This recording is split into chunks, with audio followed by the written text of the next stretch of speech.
Kala ng mga dumadaan, henna eh. Lamig ng kamay mo. Nakakatalang katawan.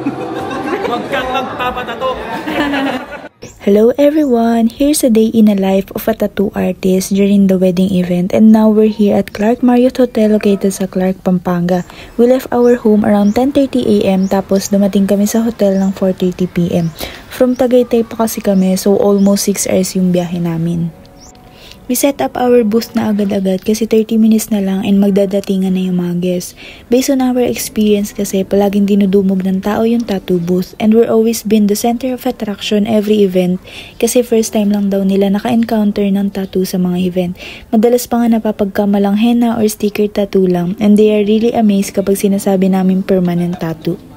Some of you may ask if pinapalitan ba yung needle every tattoo, and it's a big yes po. Even the gloves, ink, and ink caps, pinapalitan po namin. We prioritize your safety and quality tattoo for everyone, so you don't have to worry kasi we always maintain proper hygiene.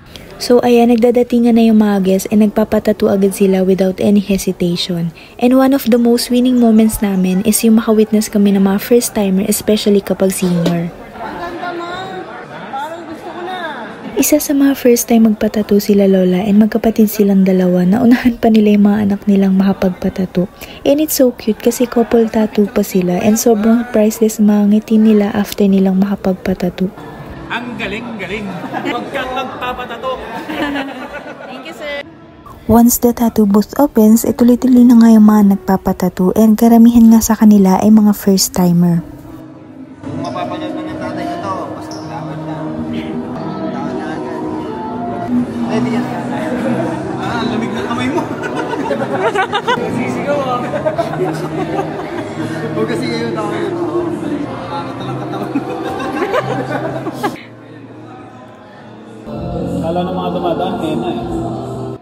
Madalas talaga sa mga guests ay napapagkamalang henna tattoo lamang to at nagugulat sila kapag nakikita na nila yung needle.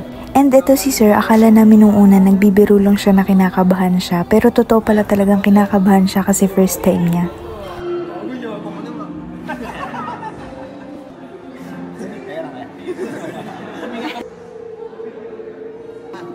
Sakit? Hindi. Nakakabala sa una. Nakakababalik. Dahil nga first time ng mga guests na maka-encounter ng tattoo as a souvenir sa kasal ay most of the time nahahati na yung tao sa program tsaka sa booth namin kasi minsan ayaw ng mga guests ma-miss yung opportunity na makapagpatattoo sa kasal. If you also want to avail our pop-up tattoo as a lifetime souvenir, you can inquire sa aming Facebook page at Instagram at Point Sohan.